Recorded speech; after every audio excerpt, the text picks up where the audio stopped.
Then Ed Martin himself said, okay, I'll do it. He has no background as a prosecutor, which is sometimes obvious in the way he behaves, even in court. In this case, he went to a judge saying, this is my criminal investigation for which I need a warrant to go seize that bank account. The judge said no. The judge said, no, hey, there is no probable cause that any crime has been committed here. No, you cannot have it.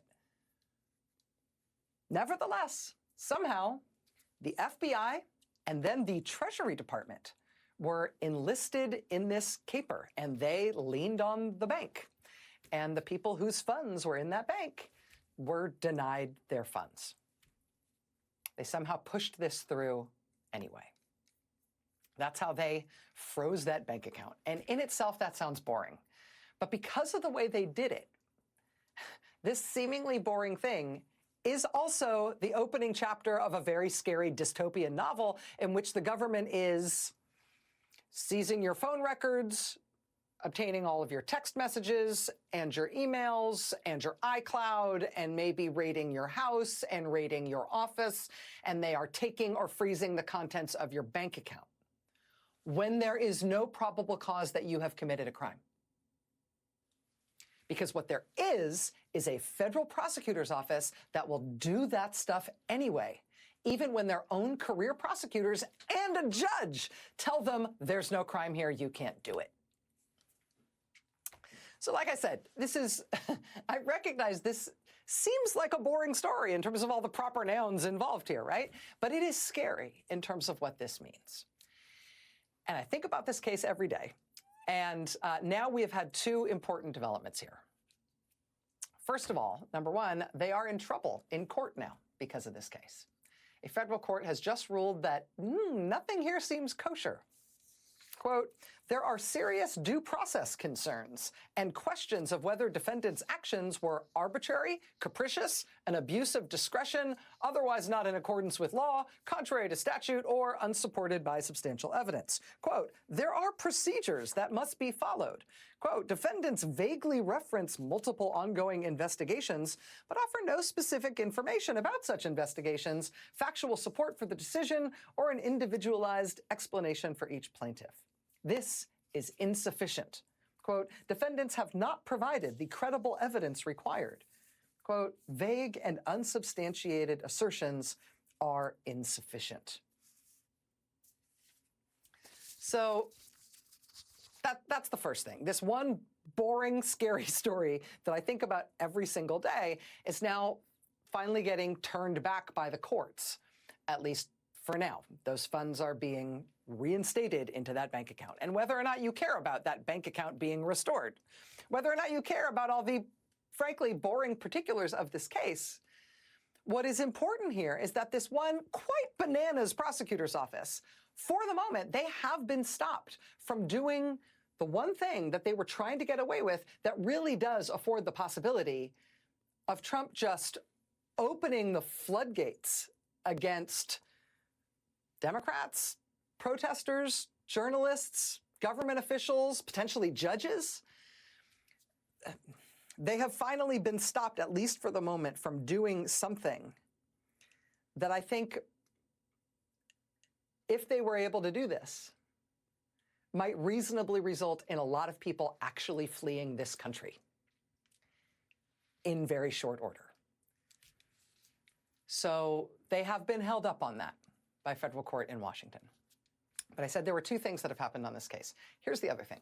I mentioned that there was a big sort of splashy resignation when this all came into the public eye. That prosecutor, the head of the criminal division, the U.S. Attorney's Office in D.C., career prosecutor, very well respected, not at all a partisan, right? Not somebody who they had it out for, who was seen as like some,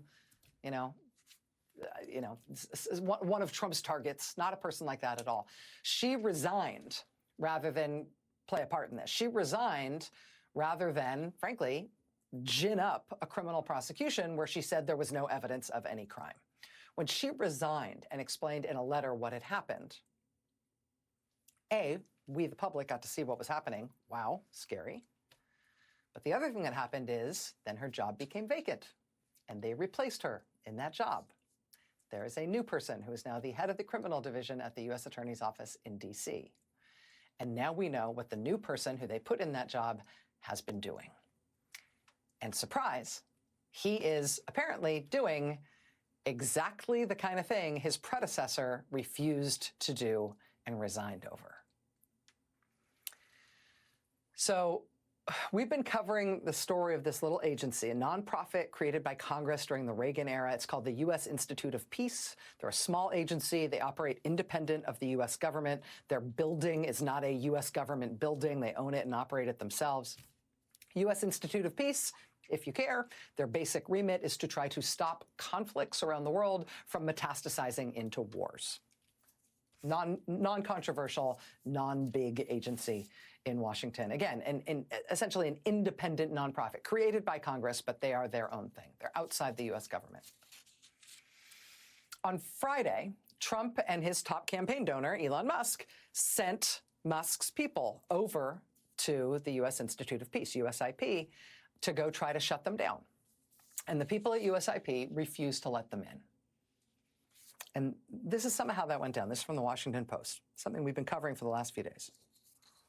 Friday, DOJ agents showed up at the USIP door with two others who said they were FBI agents, but did not further identify themselves. Noting that the building was not the property of the U.S. government, but owned by USIP, a registered nonprofit, and that its personnel were not federal employees, the Institute's officials asked if DOJ had a court order for admission. The DOJ agents acknowledged that they did not have a court order, and on Friday, they withdrew. Then this weekend, Sunday night, the longtime outside legal counsel for the Institute received a call from the head of the criminal division at the D.C. U.S. Attorney's Office, newly appointed Jonathan Hornock. Hornock said his office was investigating suspicions of criminality at USIP. Suspicions of criminality? What? Hornock said Trump's newly appointed supposed directors of the Institute, including Marco Rubio and Pete Hegseth, would like to inspect the books and records of the Institute. Hornock said anyone who obstructs our efforts is subject to criminal investigation, according to one person familiar with the call. And again, no, in case you're wondering, no, this is not how prosecutors' offices are supposed to work, and this is not how prosecutors are supposed to talk. This is not the kind of work that prosecutors are supposed to do or ever do. Not in this country. But they used force of arms to get what they want. Threatened criminal prosecution and ultimately guns. According to the Washington Post, a private security company that works at that building was called by DOJ and told that they would lose all of their federal contracts as a company if they did not help DOJ personnel break into this building. Under that threat, these contractors then did help DOJ force their way into the building. They forced their way in and then immediately went to the gun safe inside the building to get weapons. The Washington, D.C. Metropolitan Police were also enlisted to help force DOJ into the building, including, reportedly, picking the lock on the office's internal door. Now, the D.C. police, why were they there? They have now said in a statement that the reason they did what they did was, surprise, because they were directed to by Ed Martin. They said they got a call from Ed Martin at the Washington, D.C. U.S. Attorney's Office telling them to do it, and so they did it. So this is this bananas federal prosecutor's office in Washington, the U.S. Attorney's Office in Washington, threatening federal criminal prosecution against private entities who don't do what DOJ wants them to do. DOJ has no authority over private entities. But DOJ said they wanted in there. They wanted to break into that building, and they wanted to get access to everything in that building. So the federal prosecutor's office threatened criminal suspicion, criminal investigation, and criminal prosecution of that private entity for saying no. What did that letter say again? Dear Elon, after your referral, as is my practice, I will begin an inquiry. They are apparently using this part of the U.S. Justice Department as a private police force for the president's top campaign donor. when he is on private property going after a private entity. They are threatening federal criminal investigation and prosecution if you don't comply. And they're threatening to revoke federal contracts of private armed security if private armed security doesn't join in the armed takeover of these private entities. And again, you may not care about the ins and outs of the U.S. Institute of Peace. You may not care about that one Citibank bank account, right? But what they are doing here is not about the outcomes they are seeking. What they are doing here is all about the power they are trying to exert. They are showing you what they think they have the power to do to you. In court today, the U.S. Institute of Peace was unable to get a restraining order to try to stop the efforts to shut down their nonprofit, their organization. But the judge hearing the case today in Washington expressed astonishment at what has just happened here, saying, quote, "This conduct of using law enforcement, threatening criminal investigation, using armed law enforcement from 3 different agencies, probably terrorizing the employees and staff at the Institute. When there are so many lawful ways to accomplish the goals, why?" The judge said, quote, "Why those ways here?" The judge just exclaimed in court today, quote, "That's a lot of law enforcement at a charitable institution's building." The judge questioned explicitly whether there was a way to accomplish the Trump administration's goals through legal procedures and through Congress, quote, "without using the force of guns and threats by DOJ against American citizens." So there's a lot going on. There's a lot going on right now. I recognize this is a fast-moving news environment. USA Today is reporting this evening that Trump's going to issue an executive order tomorrow to shut down the U.S. Department of Education, something that roughly 2/3 of the American public is opposed to. Trump's Attorney General, Pam Bondi, went on TV tonight and threatened 3 different federal judges by name. Another federal judge today blocked the Trump administration's efforts to force trans women into men's federal prisons. Another federal judge blocked them from unilaterally killing off money that Congress had appropriated for teacher training. In the insane case where Trump took 3 plane loads of people and shipped them to El Salvador with 0 processing at all, just grabbed them off the street, forced them onto a plane, and shipped them to a prison in another country without any hearing or legal determination at all. Now the Trump administration has been forced to admit that, quote, "many of the people they did that to had no criminal record whatsoever." But nevertheless, they're in prison now, indefinitely in a foreign country, and we're not even allowed to know their names. We're not even allowed to know if any of them are, I don't know, U.S. citizens? There's a lot going on, and a lot of it is very hard-fought and full of drama. But as much as we are watching all of those stories, those kinds of stories every day, we are also trying to keep our eyes on the sort of shadow stories in the boring corners.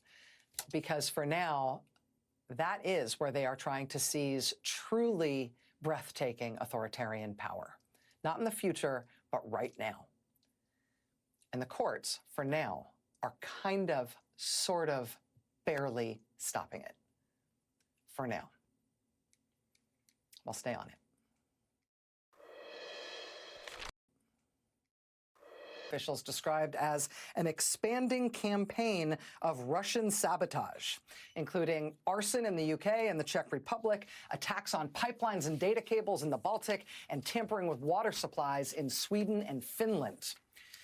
Earlier last year, the U.S. also helped Germany interrupt an alleged Russian plot to assassinate an executive at a German arms manufacturer that supplies arms to the Ukrainian military.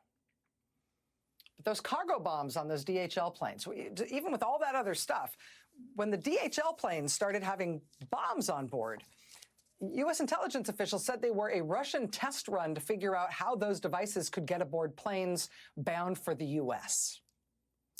And as such, that was a frightening new escalation for American officials, the idea that that sabotage campaign could be coming here. Months later, the New York Times reported that White House officials became, quote, increasingly alarmed by secretly obtained intelligence suggesting Moscow had a far larger plan in mind to bring the war in Ukraine to American shores. President Biden dispatched his national security advisor and the CIA director to send a series of warnings to Putin's top aides. The core of the warning was that if the sabotage campaign led by Russia created mass casualties in the air or on the ground, the U.S. would hold Russia responsible. They didn't specify what that response would be, but they made it clear they would take the shadow war between Washington and Moscow to new levels. So that was last year. A new in-depth study of Russia's sabotage campaign finds that the number of Russian sabotage attacks in Europe nearly tripled between 2023 and last year, after quadrupling the year before that. Reporting on that, here's how the New York Times put it, quote, anger at Russia's sabotage efforts has the potential to influence European reactions to the U.S.-led push for an end to the war in Ukraine.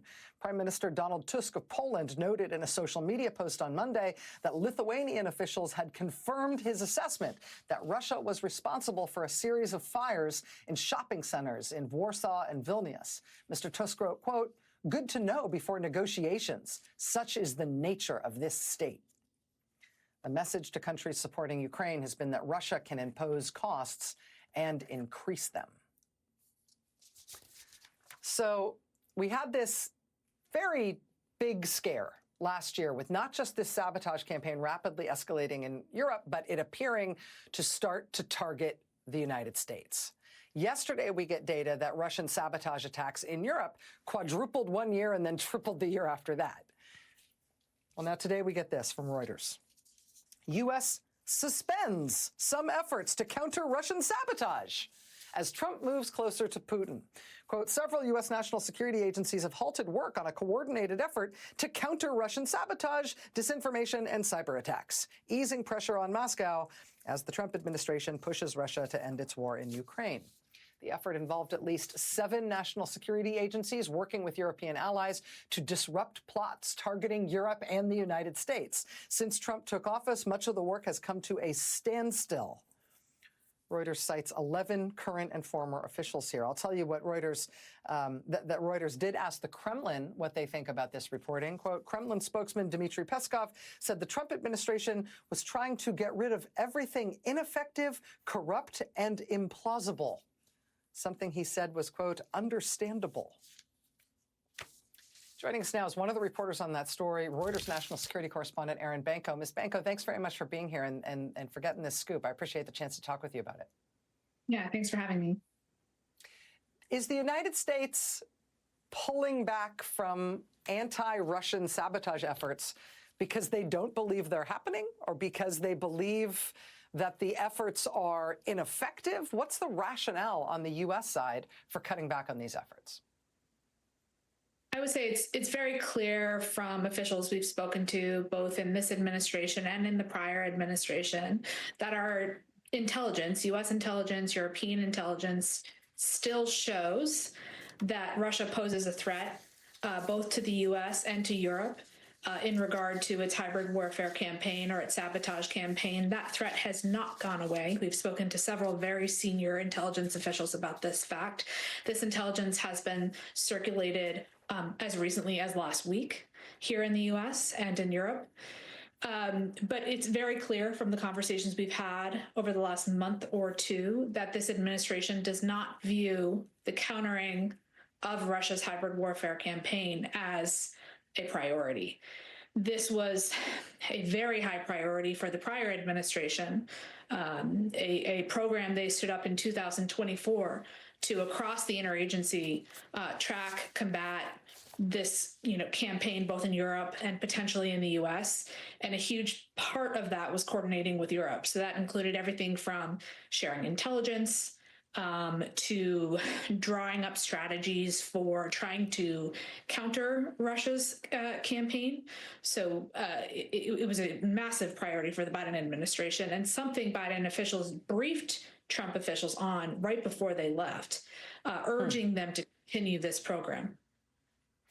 The sabotage that Russia has been accused of, their efforts mostly have been documented in Europe. There is this very worrying case on the record in terms of them targeting parcel bombs that were on planes, potentially to be bound for the United States. What do you understand about the balance of, I guess, the balance of how much heavy lifting was being done in this effort by European nations versus by the U.S.? Presumably, the Europeans are going to still be trying to counter this stuff because they've been bearing more of the brunt of it. With the U.S. withdrawing, how much harder is their work going to be? Yeah, that's a really good question. Local law enforcement in many of these countries are leading the way in terms of investigations looking at some of these sabotage acts. But I should note it's not just sabotage acts. It's not just arson attacks we're talking about here. We're talking about everything from arson to influence campaigns and political elections to cyber intrusions. And a huge part of what the U.S. did under Biden was shared critical intelligence on not only the unfolding sabotage plots, but on what was going on in the cyberspace as well.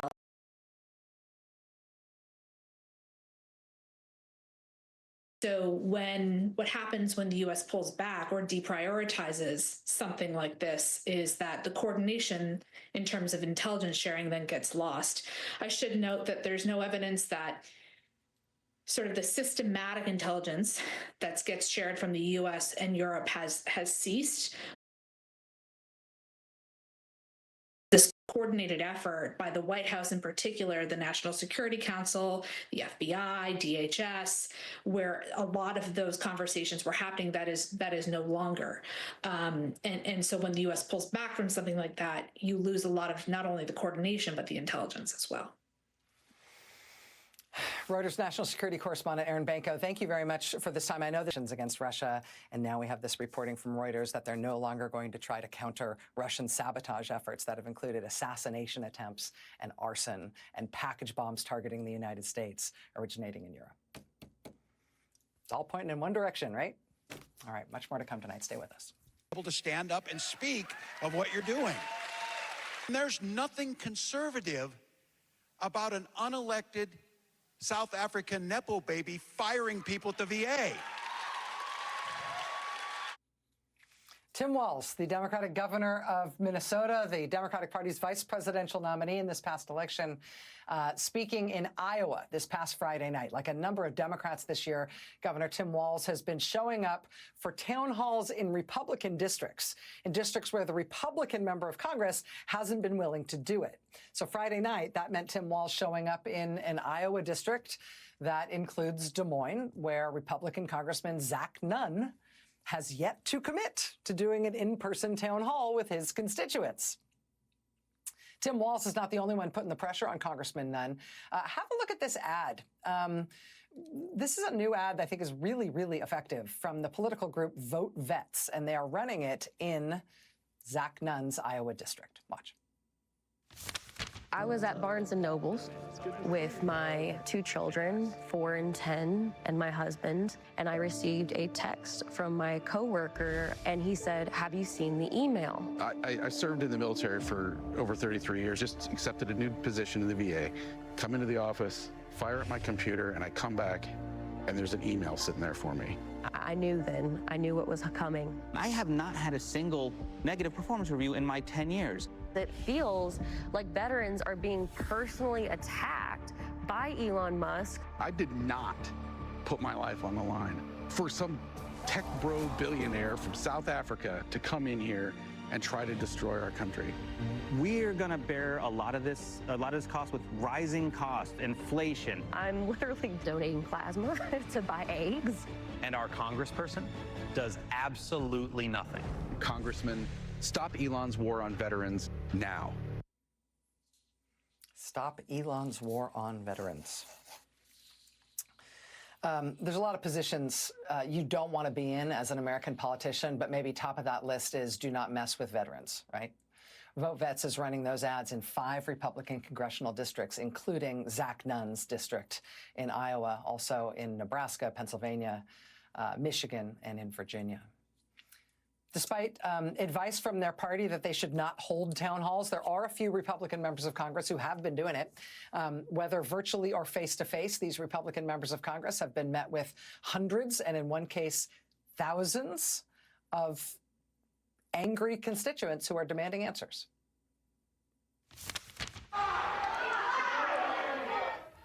Well, a Washington congressman faced lots of booing last night as he held a town hall event in Spokane. I am an attorney that took an oath to support the Constitution. Do it! A long and loud Tuesday evening for Nebraska Representative Mike Flood in Columbus. What was intended to be an hour-long question and answer turning into questions interlaced with shouting, chanting, and booing from the audience inside Columbus High School. After voters protested outside of his office earlier this month, Congressmember Kevin Kiley holding a virtual town hall tonight, taking on their concerns. And get this, 25,000 constituents logged on to this call. 25,000. Trying to run these events on the computer instead of in person has not necessarily limited the demand from voters. For weeks now, town hall after town hall, one question, one topic comes up again and again and again at every single one of these Q&A sessions. And it's one of those issues that, again, you just can't be on the wrong side of in American politics. But Republicans are this year, thanks to Donald Trump and Elon Musk. Watch. Our next question is from Polly from a 288 zip code area. What are you doing to ensure the protection of our Social Security benefits? Yeah. Good question. I really want to know from you, will you protect Social Security in its current form? Next question, what are your plans to cut Social Security? I want to be this is a very easy question for me to answer. Any changes to Social Security are not on the table, and I will not cut your Social Security. It is a promise between you and the federal government. Social Security is a promise between you and the federal government. Congressman Mike Flood doing his best yesterday in Nebraska, and you could hear his constituents reacting.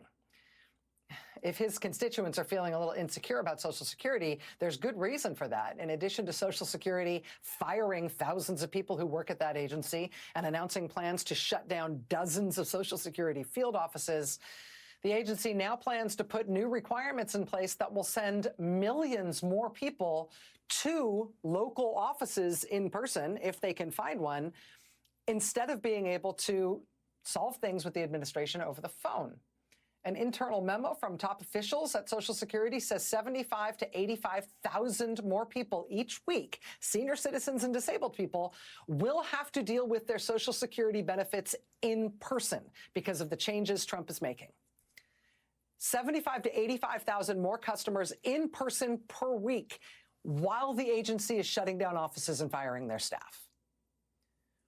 These new rules are no longer just proposals. They are apparently set to take effect March 31st, a week and a half from now. One Democratic member of Congress who is hopping mad about all of this and who just got done with his own town hall tonight joins us here on this next. Stay with us. Where's Elon Musk? If he's so great, if these plans and all the fraud and abuse that he's found are so evident, why isn't he here explaining it? You know why. Because he's out to privatize Social Security.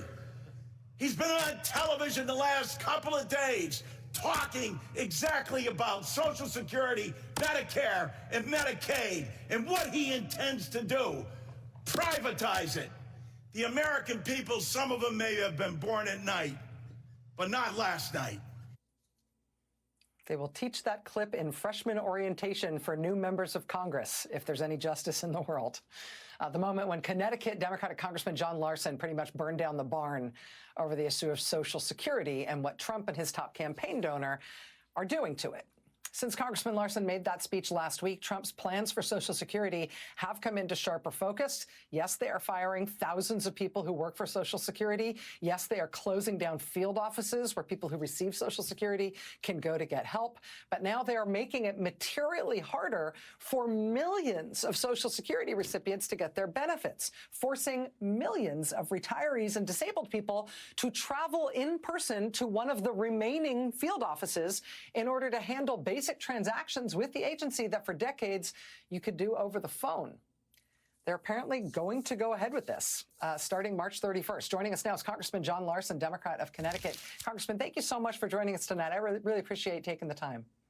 Oh, glad to be with you, Rachel, and thank you for your voice. Well, let me ask you about your voice. You gave a real clarion call in Congress last week. We highlighted that here on the show. I wanted to ask what you are hearing from your constituents. I know you just had a town hall, and I know you got a lot of attention I did just have for those the remarks. same thing. There's frustration across the country and in the districts. And most of the time it's individuals saying, well, look, we don't hear enough from Congress, even though I assure you, and I think you know this, how hard everyone's working, et cetera.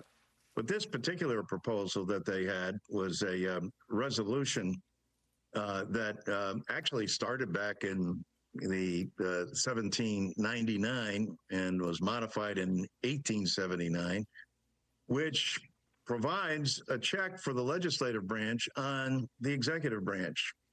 The resolution of inquiry requires that they take the bill up within 14 days, or the bill goes directly to the floor for a vote. So what the Republicans did was adjourn the Congress on Tuesday night, hold a meeting Monday morning early with little people there, and clearly, as you saw from the clip, no Elon Musk and no head of the Social Security Administration. And the outrage here is what they're doing, and the fact that they think that Elon Musk is above the law and that he doesn't have to come before the United States Congress or the Ways and Means Committee. I think my Republican colleagues were embarrassed by this fact, but we're going to keep it up. Rich Neal was in the papers again today calling for another, motion of inquiry so that we get Elon Musk before the committee and demand answers for the American people.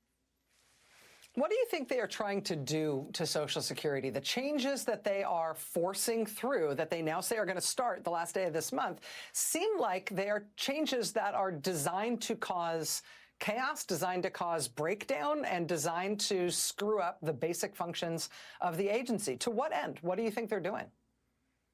I think you hit the nail on the head with the hammer there, Rachel, because that's exactly what they're doing.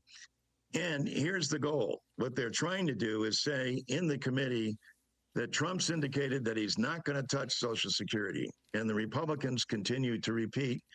And all Elon Musk is after is fraud, abuse, and waste. Well, if he is, bring it before us because we'd like to hear it. In fact, bring him before us so we get to see his plan. But the plan, unlike previous plans to privatize Social Security, is to scuttle the agencies themselves. Social Security already is trim. It has an administrative operating cost of under 1%. There's no other agency in the federal government that operates like that, or I dare say in the private sector either. I'm from an insurance capital of the world, and their administrative costs are 16 to 26%.